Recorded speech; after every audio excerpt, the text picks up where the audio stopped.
আপনারা জানেন আমাদের মন্ত্রণালয়ের অধীনে জুলাই গণ অভ্যুত্থান অধিদপ্তর গঠন করা হয়েছে এবং এই অধিদপ্তরের মাধ্যমে জুলাইয়ের সকল শহীদ এবং আহত জুলাই যোদ্ধাদের পুনর্বাসন, চিকিৎসা এবং কল্যাণে আমরা কাজ করে যাচ্ছি, নিরলস পরিশ্রম করে যাচ্ছি। আমাদের আজকের মাননীয় প্রধানমন্ত্রী জনাব তারেক রহমান এই ব্যাপারে তিনি অত্যন্ত সিরিয়াস, যে শহীদ যারা হয়েছেন শহীদদের পরিবারদেরকে তাদের কল্যাণে যাতে আমরা সঠিকভাবে আমাদের দায়িত্বটুকু পালন করে যাই এবং যারা আহত হয়েছেন তাদেরকে আমরা চিকিৎসা এবং পুনর্বাসনের জন্য যাতে আমরা সঠিকভাবে দায়িত্ব পালন করে যাই।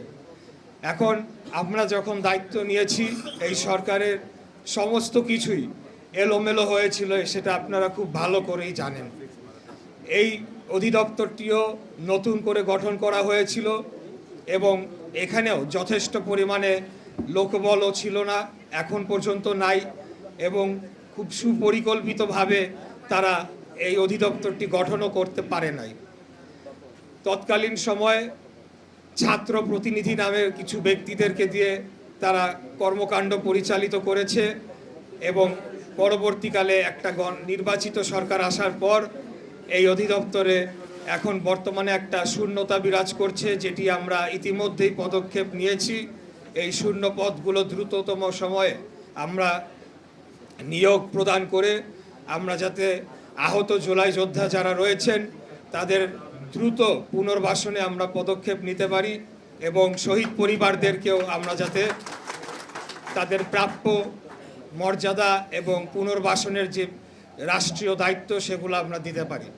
ইতিমধ্যে আপনারা জেনেছেন যে সরকার এই নতুন বাজেট যে ঘোষণা হয়েছে সেখানে নতুন প্রকল্প হাতে নেওয়া হয়েছে, অর্থ বরাদ্দ হয়েছে, শহীদ পরিবারদের আবাসন নিশ্চিত করা হবে। সেই লক্ষ্যে প্রায় ১৫০০ আবাসনের জন্য ইতিমধ্যে অর্থ বরাদ্দ করা হয়েছে, যা গৃহায়ন ও গণপূর্ত মন্ত্রণালয়ের মাধ্যমে নির্মাণ করা হবে এবং আমরা মুক্তিযুদ্ধ বিষয়ক মন্ত্রণালয় সেগুলো তালিকা তাদের কাছে দেব এবং পরবর্তীতে হস্তান্তর প্রক্রিয়া সেটা সরকারিভাবে সম্পন্ন করা হবে। আমরা বর্তমানে 3টা ক্যাটাগরিতে আহত জুলাই যোদ্ধাদের চিকিৎসা এবং মাসিক ভাতা প্রদান করে চলেছি। ক, খ এবং গ। ক ক্যাটাগরিতে 900-র অধিক আহত জুলাই যোদ্ধাদেরকে মাসে 20,000 টাকা করে আর্থিক অনুদান দেওয়া হচ্ছে। খ ক্যাটাগরি 15,000 এবং গ ক্যাটাগরি 5,000। এইভাবে আমরা যারা আহত হয়েছেন তাদেরকে আমরা একটা মাসিক অনুদান আর্থিক সহায়তা দিচ্ছি এবং দেশের সমস্ত জেলাগুলোতে সরকারি সকল হাসপাতাল, মেডিকেল সেন্টার এবং বিশেষায়িত হাসপাতালে সম্পূর্ণ বিনামূল্যে চিকিৎসার জন্য আমরা ব্যবস্থা করে রেখেছি। প্রিয় উপস্থিতিবৃন্দ, আসলে জুলাই নিয়ে অনেক কথা হয়েছে।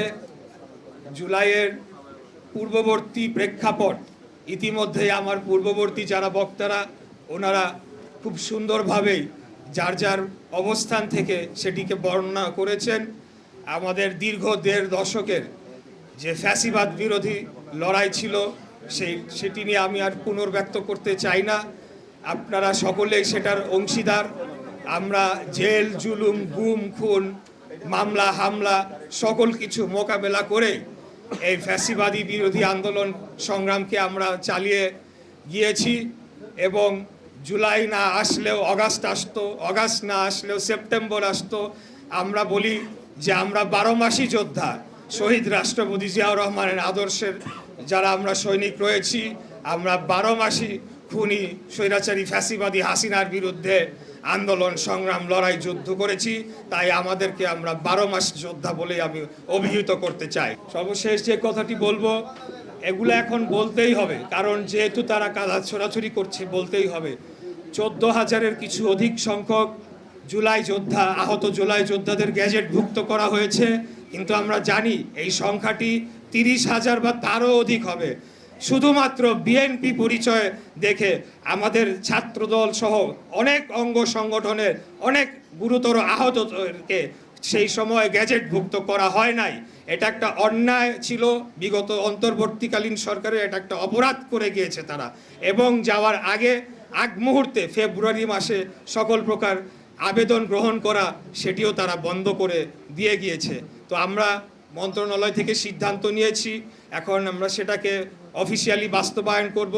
যাদেরকে গ্যাজেটভুক্ত করা হয় নাই দলীয় পরিচয়ের কারণে, তাদেরকে আমরা গ্যাজেটভুক্ত করে তাদের যে রাষ্ট্রের প্রাপ্য যে সুবিধাদি, যে চিকিৎসা এবং ভাতা, সেটি নিশ্চিত করব ইনশাআল্লাহ। আপনারা অতি শীঘ্রই এই বিষয়ে জানতে পারবেন।